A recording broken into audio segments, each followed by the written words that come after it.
Alice in Wonderland, Chapter 6, Pig and Pepper. For a minute or two she stood looking at the house and wondering what to do next, when suddenly a footman in livery came running out of the wood. She considered him to be a footman because he was in livery. Otherwise, judging by his face only, she would have called him a fish, and rapped loudly at the door with his knuckles. It was opened by another footman in livery, with a round face and large eyes like a frog. And both footmen, Alice noticed, had powdered hair that curled all over their heads. She felt very curious to know what it was all about, and crept a little way out of the wood to listen. The fish footman began by producing from under his arm a great letter nearly as large as himself, and this he handed over to the other, saying in a solemn tone, "For the Duchess," an invitation from the Queen to play croquet. The frog footman repeated in the same solemn tone, only changing the order of the words a little. From the Queen, an invitation for the Duchess to play croquet. Then they both bowed low, and their curls got entangled together. Alice laughed so much at this that she had to run back into the wood for fear of their hearing her, and when she next peeped out, the fish footman was gone, and the other was sitting on the ground near the door, staring stupidly up into the sky. Alice went timidly up to the door and knocked. "There's no sort of use in knocking," said the footman, "and that for two reasons. First, because I'm on the same side of the door as you are. Secondly, because they're making such a noise inside, no one could possibly hear you." And certainly there was a most extraordinary noise going on within, a constant howling and sneezing, and every now and then a great crash, as if a dish or kettle had been broken to pieces. "Please then," said Alice, "how am I to get in?" "There might be some sense in your knocking," the footman went on without attending to her, "if we had the door between us. For instance, if you were inside, you might knock, and I could let you out, you know." He was looking up into the sky all the time he was speaking, and this Alice thought decidedly uncivil. "But perhaps he can't help it," she said to herself. "His eyes are so very nearly at the top of his head. But at any rate he might answer questions. How am I to get in?" She repeated aloud. "I shall sit here," the footman remarked, "till tomorrow." At this moment the door of the house opened, and a large plate came skimming out, straight at the footman's head. It just grazed his nose and broke to pieces against one of the trees behind him. "Or next day, maybe," the footman continued in the same tone, exactly as if nothing had happened. "How am I to get in?" asked Alice again in a louder tone. "Are you to get in at all?" said the footman. "That's the first question, you know." It was, no doubt, only Alice did not like to be told so.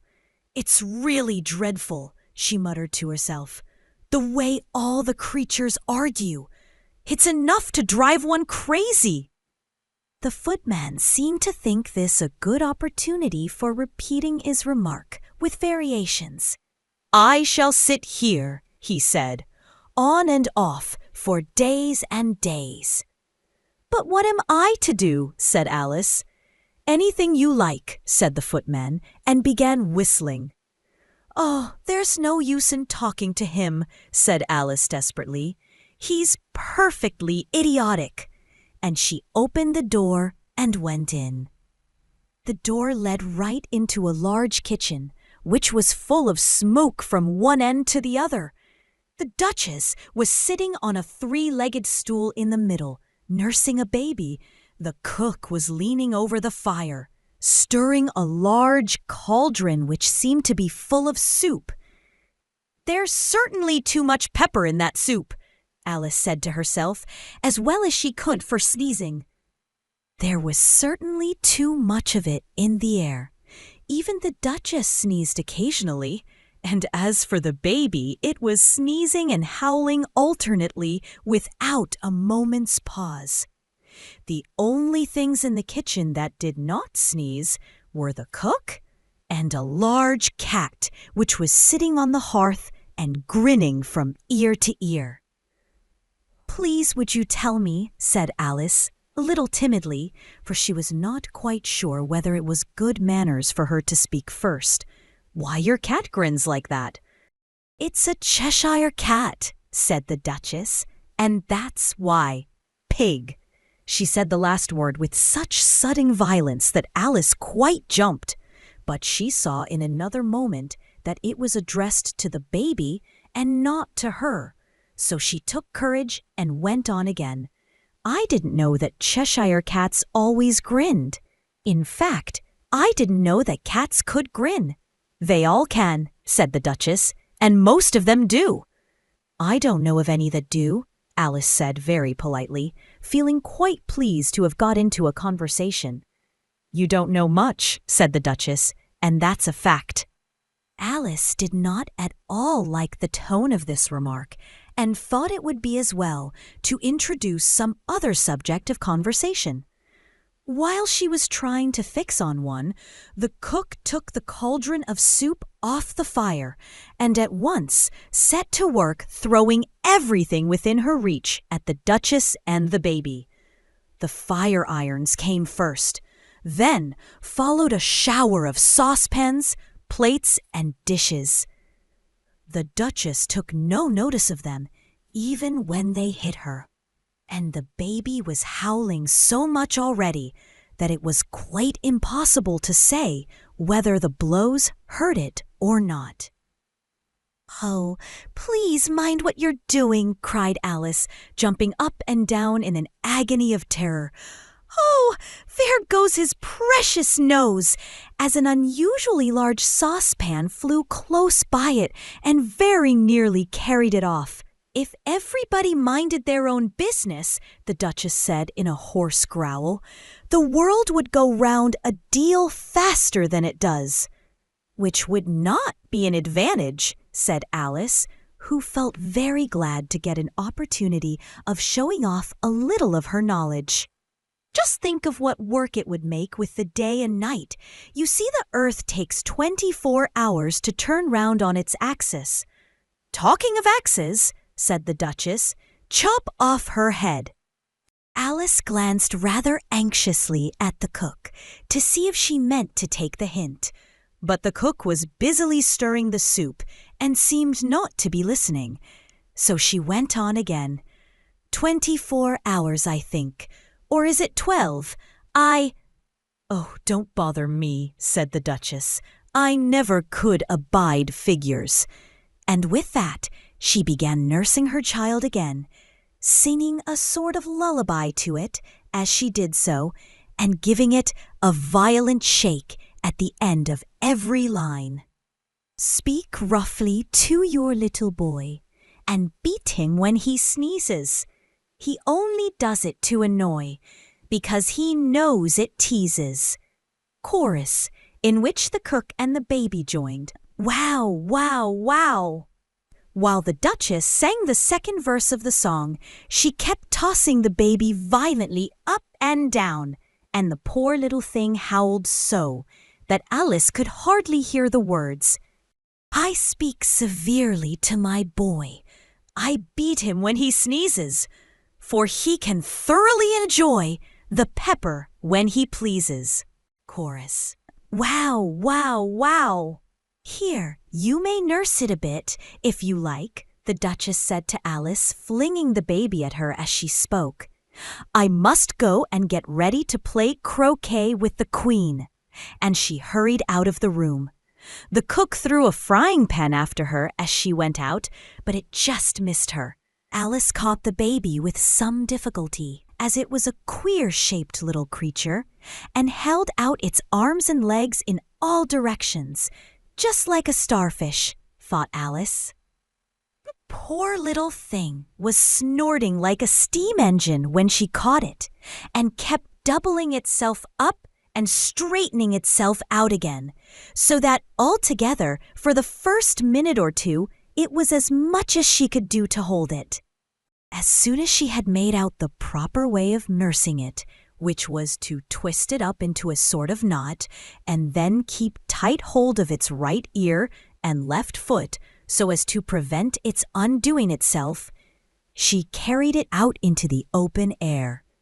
"If I don't take this child away with me," thought Alice, "they're sure to kill it in a day or two. Wouldn't it be murder to leave it behind?" She said the last words out loud, and the little thing grunted in reply. It had left off sneezing by this time. "Don't grunt," said Alice.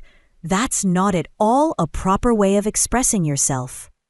The baby grunted again, and Alice looked very anxiously into its face to see what was the matter with it. There could be no doubt that it had a very turn-up nose, much more like a snout than a real nose. Also, its eyes were getting extremely small for a baby. Altogether, Alice did not like the look of the thing at all. But perhaps it was only sobbing, she thought, and looked into its eyes again to see if there were any tears. No, there were no tears. "If you're going to turn into a pig, my dear," said Alice seriously, "I'll have nothing more to do with you. Mind now." The poor little thing sobbed again, or grunted, it was impossible to say which, and they went on for some while in silence. Alice was just beginning to think to herself, "Now, what am I to do with this creature when I get it home?" when it grunted again so violently that she looked down into its face in some alarm. This time there could be no mistake about it. It was neither more nor less than a pig, and she felt that it would be quite absurd for her to carry it further. So she set the little creature down and felt quite relieved to see it trot away quietly into the wood. If it had grown up, she said to herself, it would have made a dreadfully ugly child, but it makes rather a handsome pig, I think.